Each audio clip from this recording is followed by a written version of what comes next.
I discovered a lump in my breast in 1998. But prior to that, I've been always breast aware because I suffered for a while with frequent abscesses. Because of the abscess situation, I've always examined my breasts. So one day I found a lump in the left breast. I went to the doctor and drew it to his attention, and I was sent to do a mammogram. The mammogram came back negative. However, the doctor said to me at that time that it wasn't cancer, but I had what they call fibrocystic breast, which is a non-cancerous condition. So he said, you don't have to worry, it's not cancer. So I went my merry way because the doctor says it's not cancer. However, a few months later, I found a lump under my arm on the same side. The lump, I went back to the doctor and let him know that I had a lump under my arm.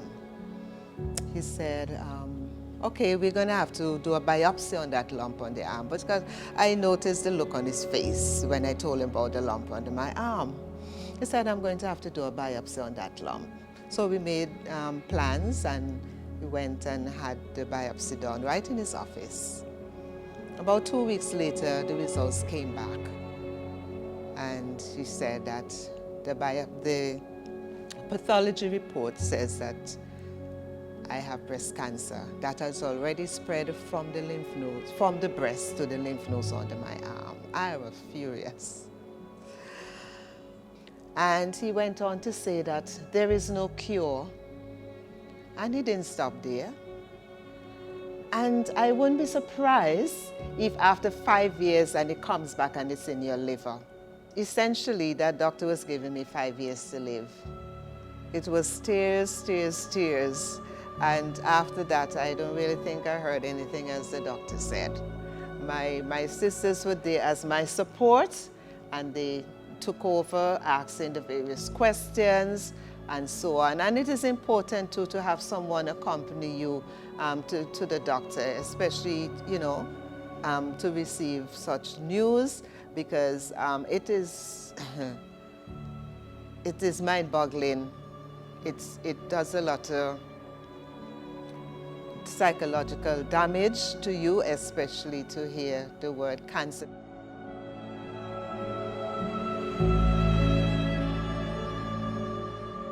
I didn't have my treatment done here. I went abroad for my treatment, and I had a mastectomy, I had 6 cycles of chemotherapy, and I have 15 fractions of radiation. A mastectomy is the removal of the breast, right? So I had the left breast completely removed. At that time, it was the better option because, it had already gone to the lymph nodes under my arm, so you just need to get rid of the cancer totally. It's one of the treatments to prevent the cancer from, spreading further in the body. In addition to the chemotherapy drugs, which is given intravenously, and radiation, which is X-rays that they use to treat the area of surgery to kill any residual cells that might have remained there after surgery.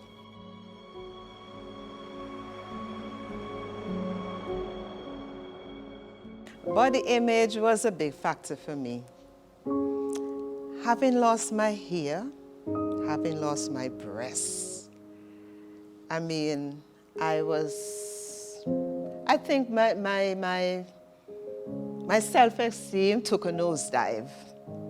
Seriously. I could not stand my appearance. I had a hard time dealing with my appearance. I did not even want to be with my husband because I think, well, my body has changed, and you wonder, is he going to feel the same way about me? When I had my surgery, he wasn't there, so I was like, oh my, when he comes back, am I going to show myself to him? So that was a big challenge. He's a really good partner, very supportive, and he was able to tell me, it's okay, you're the same person. Yes, you may have lost the one breast, but you still have another one, you know, and I love you the same. I didn't love you because of your breast, I love you because of you, because of who you are.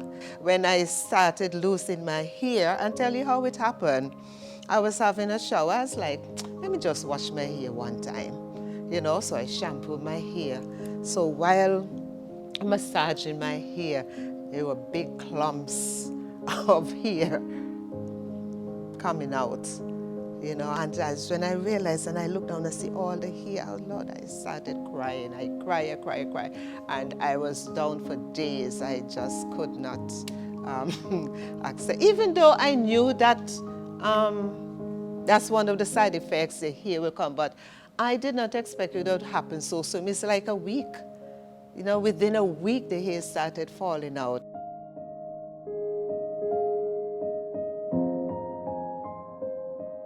If it weren't for medical benefits, I probably would not have, I would have still gone overseas, but it would have cost a lot, me personally, a lot more, and my family a lot more to cover the cost. Fortunately, and I'm blessed to say that after my initial treatments, I didn't have to continue any further treatments, and it's 25 years come June 2023.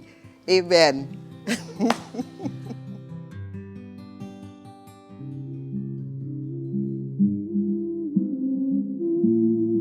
I'll encourage women or men with breast cancer to do your follow-up treatment. Some person after the initial treatment, they think, okay, I'm fine. But keep your appointments, your routine appointment with your doctor, because after initial treatment, it is not over.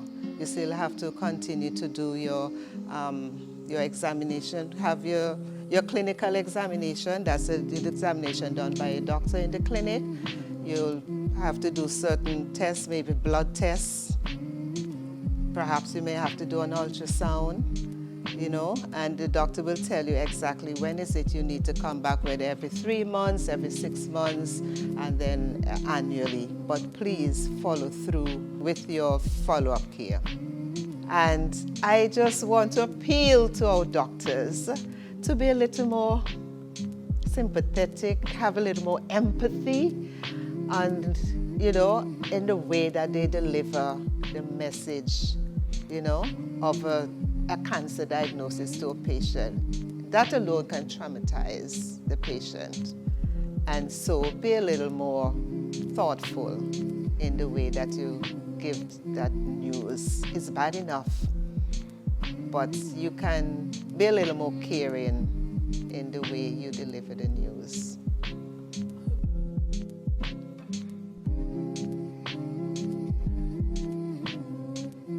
Stay alive. I make sure I do my annual checks, okay? And I exercise. I try to eat more fruits and vegetables in my diet, and I help others. And spiritually, I build myself up spiritually, because I think that with God, you know, you can overcome anything. And I think it's my faith that has helped me to be where I am today. And because of my diagnosis, the first thing we do, we prayed. You know, we ask God for health and strength and for healing. And I believe with all my heart that I am healed from this disease. I help other women by, you know, just to be there for them. I'm always available.